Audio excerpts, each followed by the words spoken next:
नमस्कार, स्वागत है आपका इंडिया न्यूज 28 में। ये बात करते हैं मध्य प्रदेश की कुछ खास खबरों की। रीवा पूर्व सांसद बुद्ध सेन पटेल के विरुद्ध आपराधिक मामला दर्ज कराए जाने आवेदन दिया।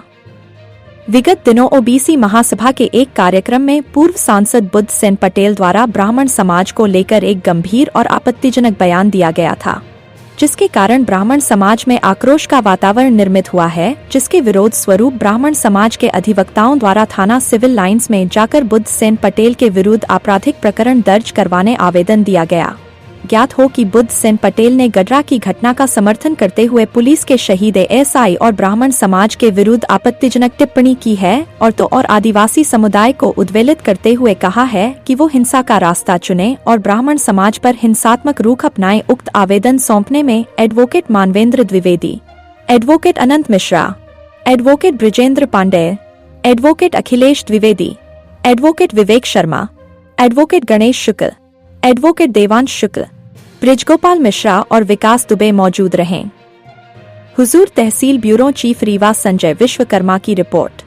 वकील साहब, आज आप लोग सिविल लाइन थाना आए हैं, क्या मामला है और क्या शिकायत आपने की है? मामला ये है कि अभी 2 दिन पूर्व कोई कार्यक्रम हुआ था यहाँ पे ओबीसी समाज का, जिसमें पूर्व सांसद बुद्ध सेन पटेल जी भी उस कार्यक्रम में थे और उन्होंने जो भाषण दिया उसमें उन्होंने ब्राह्मण समाज के विरुद्ध आपत्तिजनक और अनैतिक टिप्पणियां की हैं तथा उन्होंने गडरा हत्याकांड का उदाहरण ले करके और जो अन्य समाज के लोग हैं उनको इस बात के लिए उद्वेलित किया है कि वो ब्राह्मण समाज के लोगों के साथ मारपीट और हिंसात्मक रुख अख्तियार करें और ब्राह्मण समाज की बहन बेटियों के विरुद्ध भी अभद्र भाषण उन्होंने दिया है, जिसके खिलाफ आज हम सभी कानून के जानकार लोग यहाँ पे आए थे और सिविल लाइन थाना को हमने आवेदन दिया है कि उनके विरुद्ध भड़काऊ भाषण देने का और किसी जाति विशेष के खिलाफ आपत्तिजनक टिप्पणी करने का मुकदमा दर्ज किया जाए। और यदि ये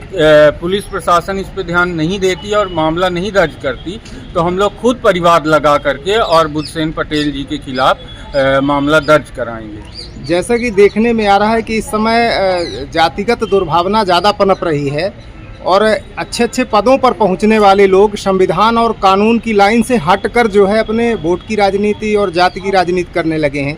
क्या ये यहाँ के समाज के लिए और इस देश प्रदेश के लिए उचित है? बिल्कुल उचित नहीं है और हमारा ऐसा मानना है कि कोई भी जो जानकार व्यक्ति है, चाहे वो किसी भी समाज का हो, चाहे वो किसी भी जाति से आता हो, वो इस तरह की बात नहीं करता।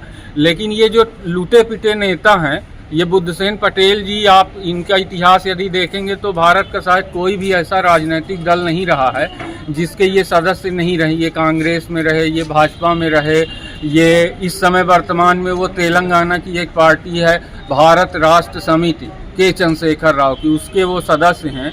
और सोचिए कि ये व्यक्ति मायावती जी ने इसको बहुजन की टिकट दी थी और उनकी टिकट के बदौलत ये सांसद बना था। इसका कोई खुद का न तो भविष्य है न तो इसकी कोई औकात है और ये उनके मायावती जी के वोट बैंक के माध्यम से ये सांसद बन गया था।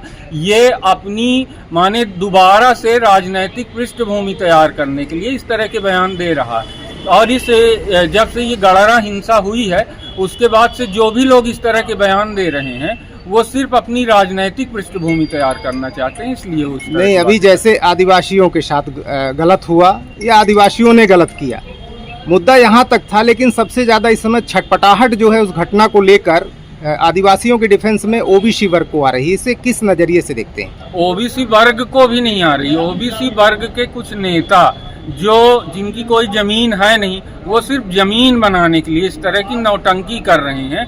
बाकी न तो आदिवासी समाज और न तो ब्राह्मण समाज, कोई भी समाज हिंसा का हमारे हिसाब से समर्थन नहीं करेगा, चाहे जो भी हो। हिंसा हर तरह से गलत है।